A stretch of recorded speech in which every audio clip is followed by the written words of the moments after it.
Good morning, noon, evening or night, depending when you're watching this video. My name is Alegende and welcome back to World of Tanks and a special-esque video.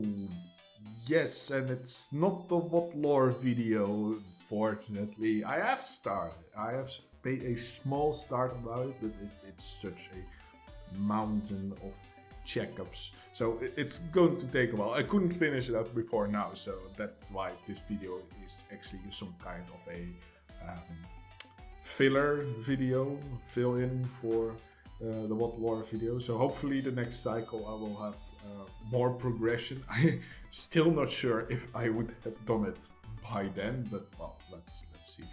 So what's the filler video? Well, as you can see on my lack of editing in this voice recorder, it's going to be a bit of an improvised video.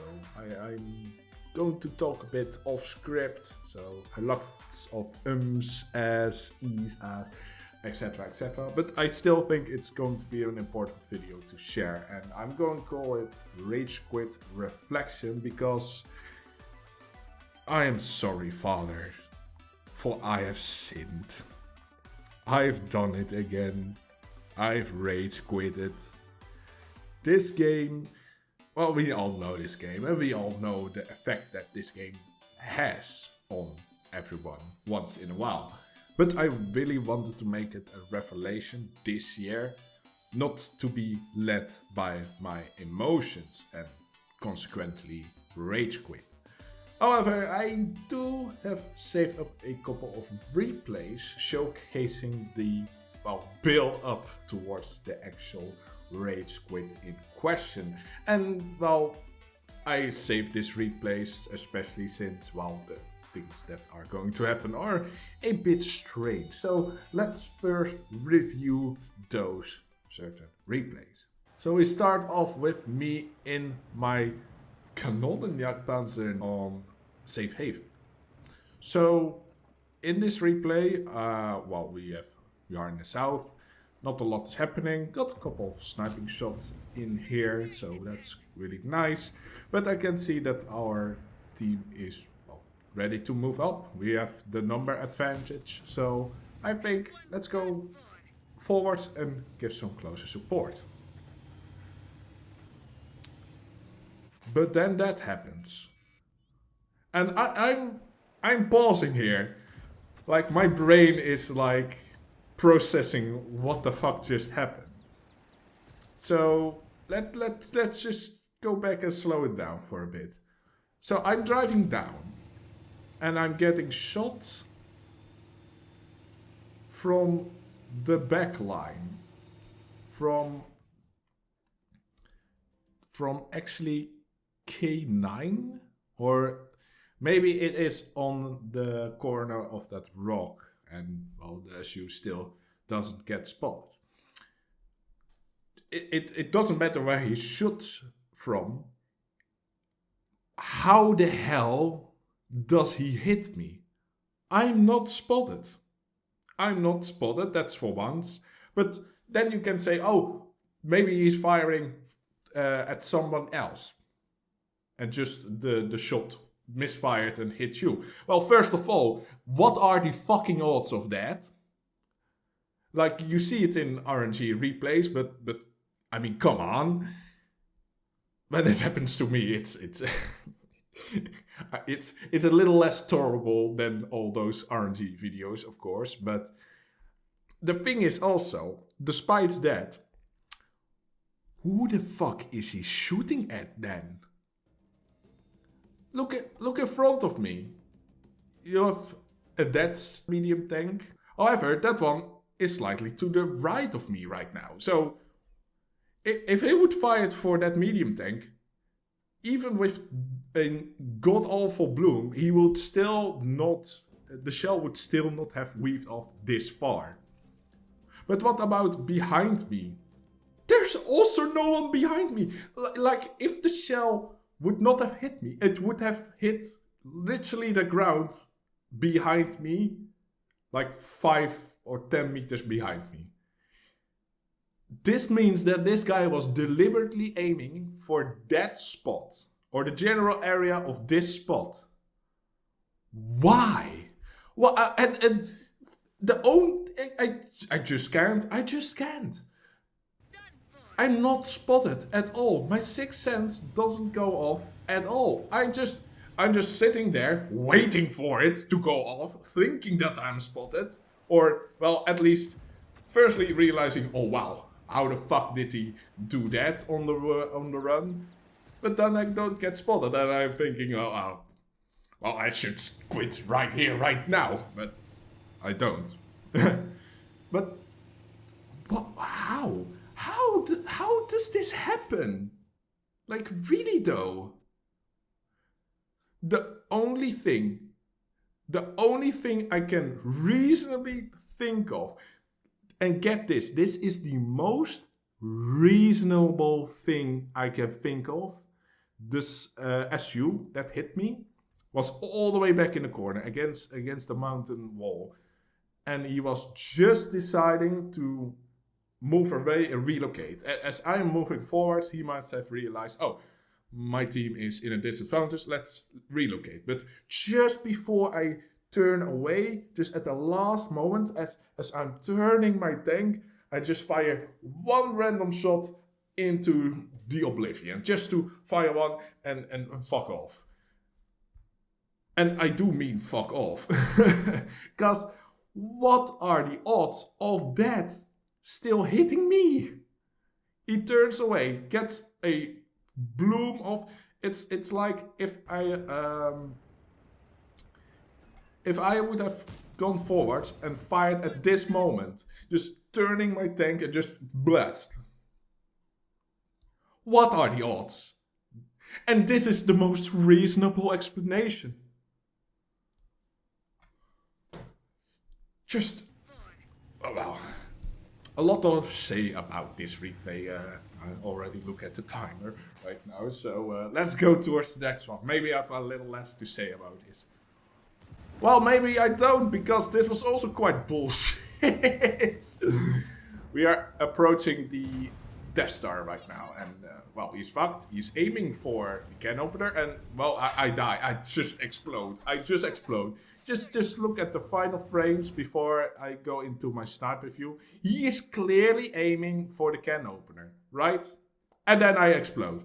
But, well, I guess there's more to it than it seems in this part of the replay. So let's turn it back again, slow it down, and see what actually is happening. So if we not go into sniper view, we actually see that last minute, he relocates his barrel to not fire at the can opener, to fire next to him.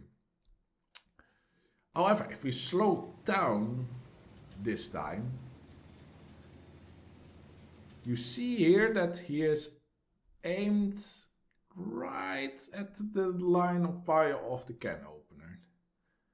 But I believe, though, that he might have thought, well, I don't know what he's thinking. I mean, he was aiming for the can opener all the way and, well, maybe just spotted me. But I believe he was aiming or re-aiming for the Heerskäfer, to be honest. But the way his gun was still arced, like, what are still the odds of hitting me? Just look at where the shell comes across the can opener. It barely misses him. It barely misses the Heerskäfer and it hits me. Okay, looking back on it, it is less egregious than the first one, because the first one was absolutely ridiculous. But it's still, why re-aiming and having such a risky shot? Like, he doesn't hit me at the very edge of my underplate. He hits me on, like, the right side, like, inwards. Like, he could have aimed more to his right and hit me more on the left, and would still have, well, destroyed me. But how much health did I have? Like, I would be dead anyway. But I was so convinced that he was not aiming for me that I was thinking, well, maybe some weird ricochet mechanics happened right here, and this would be a funny replay. But well, it actually made me a little bit more angry than that. But it's at least a bit less egregious. Next replay. So playing in my bed chat on Roomberg, and I die. I guess I immediately die. I'm not watching this replay like before commenting on it. I do not know how those replays will pan out. I literally open it and just in the first few seconds I fucking die. Okay, very fun, very fun. But how did I die? That's quite the important question. Oh, it was a shit barn hit me for 900. Yeah, okay, I already lost some. I was already spotted, sure, but how? How the hell can a shit barn kill me there? Let me explain where this outrage is coming from. The only way that he could hit me is from the houses right there. So, a couple of things. For once, I am spotted, I guess, but if I look behind me, I've learned from the first replay, well, then there was nothing behind me, but now I'm more conscientious about looking behind me, and I think, okay, this shit barn, you know what, he must have fired at the Fantome, because I wasn't spotted, I haven't been spotted for a while. I don't know why I cut the replay out right there, because I really needed to record the extensiveness of me not getting spotted, because I could have been spotted and I could have hit, but still, okay, I could have been spotted because I don't give context that I haven't.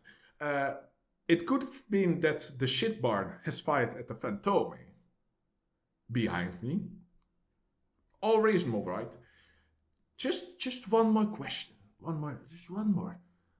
How the fuck didn't he get spotted?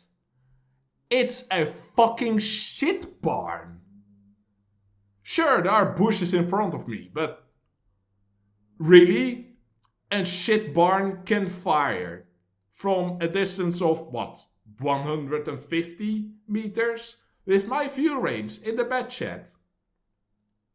Sure, I was not running with food, but still with my view range. His shot from that distance, he should have been spotted. And I'm just standing here like, well, yeah, okay, what the hell? Okay, so fair enough, he could be fired at the Fantome. I wasn't spotted, I know that, but for context's sake, I could have, because I didn't record or save the replay that extensively, but it's still, how doesn't he get spotted? I get spotted all the time. Well, even when I fire from bushes from that distances, with tanks with more camo and a less high caliber. It's just a little bit more bullshit. But let's move on. Let's move on to the next replay. Forsby Fun Tank in a reasonably fun map actually, but lots of people do not like this map. But I'm moving around because I can flank around. Ignore the. Okay, we'll cut this out during editing, no problem. I want to say ignore a grill behind me, but yeah, there is another grill in front of me. Now, I have pretty much the same question as the replay before. How the fuck doesn't he get spotted? I mean, this is exactly the fucking thing I was talking about. About, okay, the bush might be in front of me, not visible, but you cannot do this from that position. How is he not spotted there? Like sure. But now we got some more like pre-recordings of the whole event, and I'm not spotted at this moment. I was driving here from all the way up there. So I'm not spotted. I die. Okay, we'll cut this out Is it like that sixth sense doesn't go off if if you already die before it can go off? Is that a thing really? Because I remember having my sixth sense go off sometimes after I die. Maybe there's some cooldown, but it means that the grill could spot me, aim for me, and fire at me within 3 seconds and just not get spotted himself. It just blows my mind. And this is quite consecutively towards the other replay. So I'm getting quite frustrated at this point. And that all led towards this replay. This is the replay. The replay. Now, nothing hugely egregious is going to happen compared to some of the others, but it's just an accumulation of like bad things. So I'm playing in my STRV on outpost, and it's not going that well. I mean, we lost that flank, and well, I'm just going to relocate towards a position where I can get some good defensive shots off. So giving an eye out over the cap circle, while the rest of my team, focused on the south, can, well, keep the south at bay.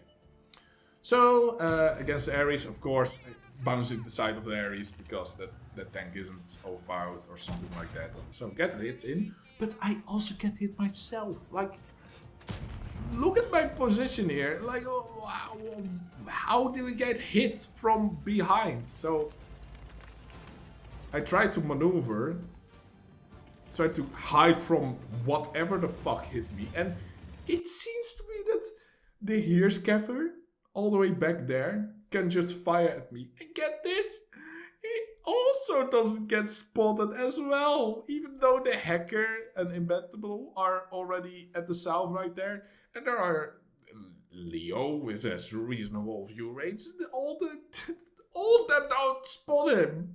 Like, I'm just trying to help out, having a safe, seemingly safe defensive position behind the houses, covering my back, and I still get like, it isn't still the most area that the Heerskev could occupy to hit me from that angle. Like, it's the most logical area, but it's still a tiny gap compared to most other positions, let's be honest, right there.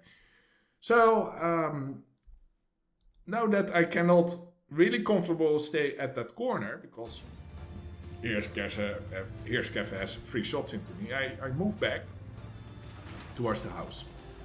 Now, somehow I forget the KR1, trying to opt for the position of the Heerskev, but KR1 actually rushes in, so I have to move for that. Of course, he hits on the move, and well, I guess I can get a couple of shots of him, but the Ares is next to me now, so I need to focus on him.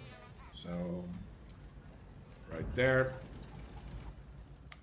Everything seems to be a bit more under control, right? Well, KR1 is really an annoying position right there, so hopefully someone can get rid of him.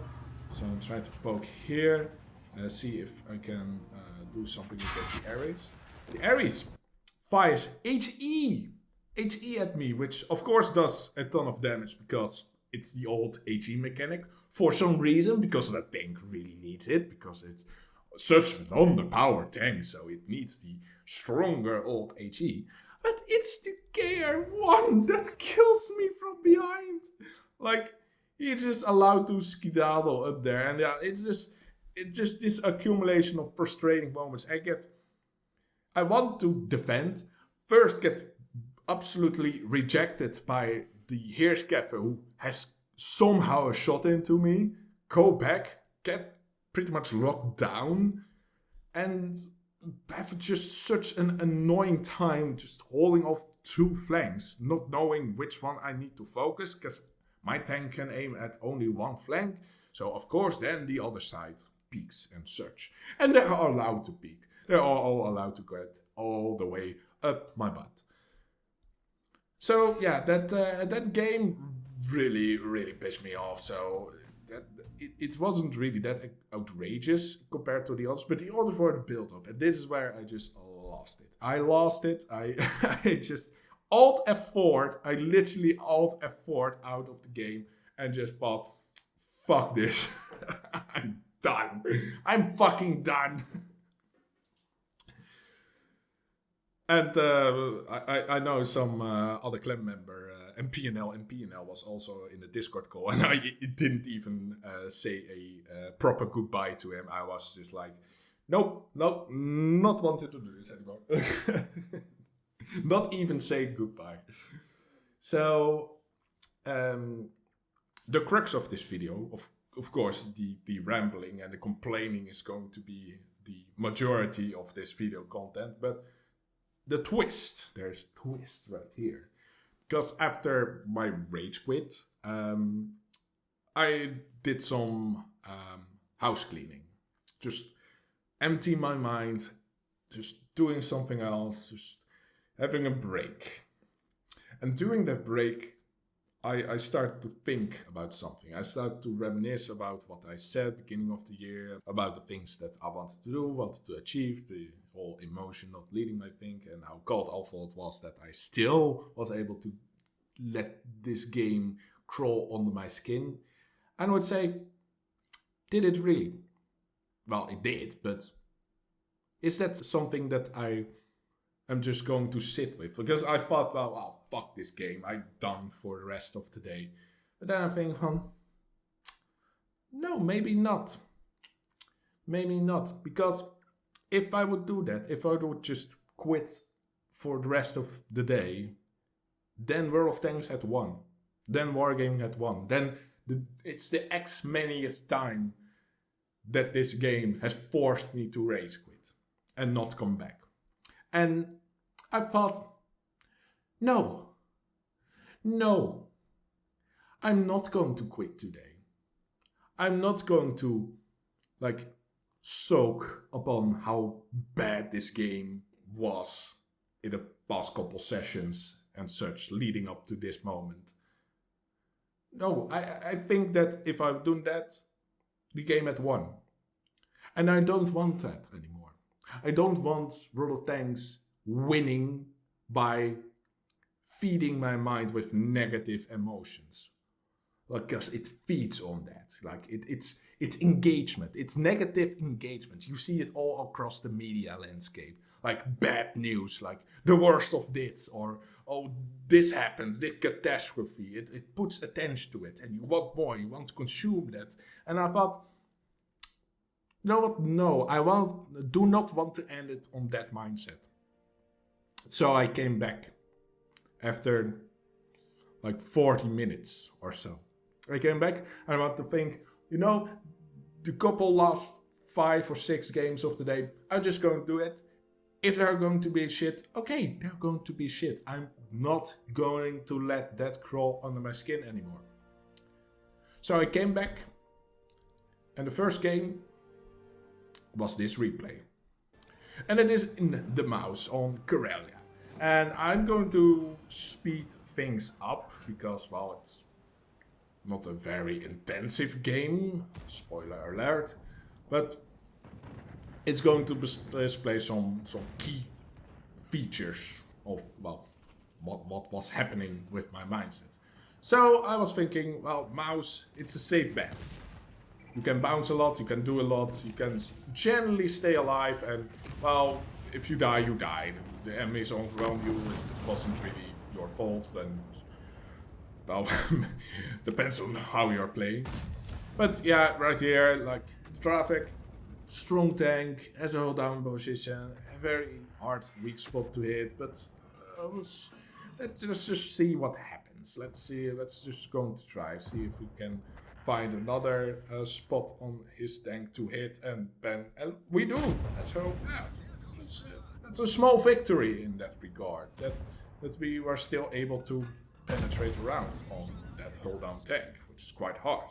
So small victories, it's about that. It's just, well, again, artillery, but at least getting fired at twice by the artillery. Once with the gold HE, but well, look at my after the artillery, and it's not that bad. I mean, I'm the mouse. I'm running improved bond, improved hardening. My HP is quite good, and eventually the traffic dies. So well, I can do more. So let's do some more. Bounce some more shots from camping TDs. Because the mouse can do that. Bounce quite a bit more shots. Get pummeled by artillery again. Doesn't. Well, it does some effect, but not that much again. So here trying again to finish off the mouse, seeing that he is in a quite strong position, and well, I switch to HE. Well, see like that if that works. So yeah, it does. So well, that's a good decision. Nice place right here. But well, looking at the scoreboard, and we are on quite the losing side. Bounce the fucking ISU from the side. But yeah, that's the mouse. And want to go back to defend the base because the entire upper half of the map is open. So run back, finishing off the T69 on the way, and the next target is already inside. See if we can stick around. Look like it. Wants to go away, but not before I get 2 more shots into him.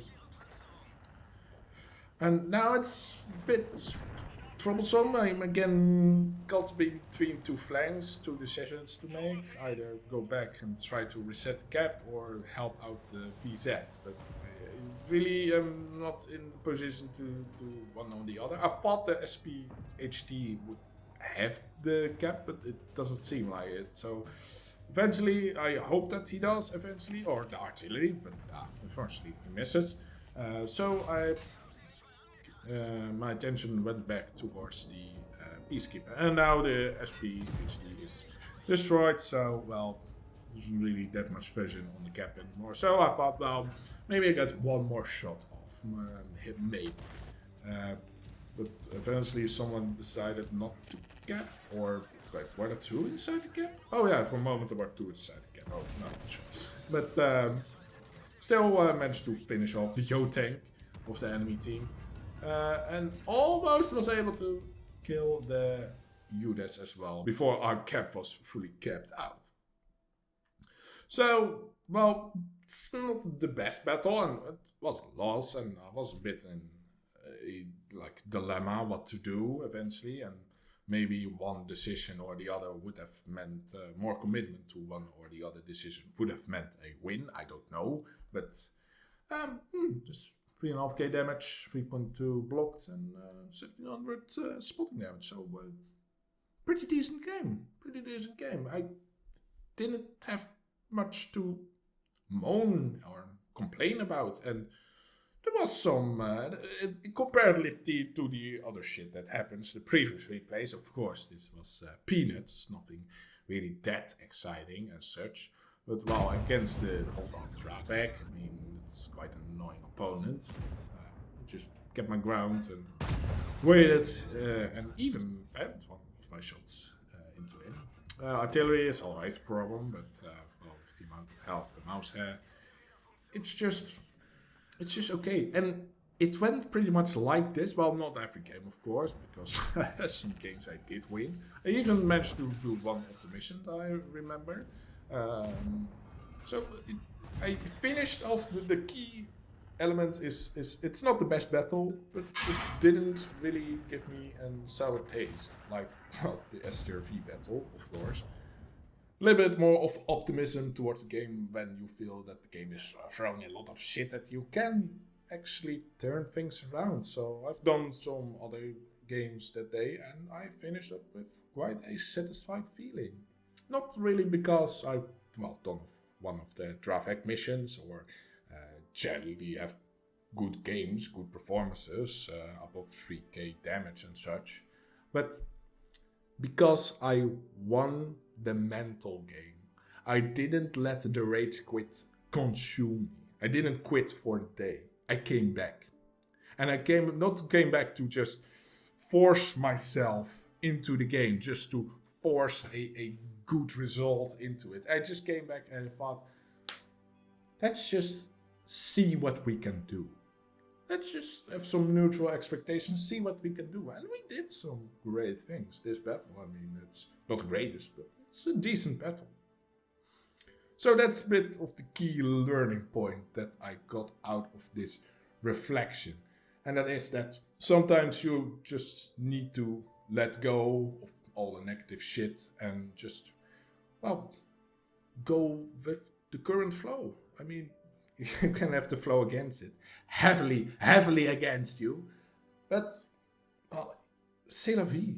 It is what it is. I mean, it's all chance at the end of it. And I think cooling down that day, just having a break, taking a break when things really get heated up was also a very good thing to do.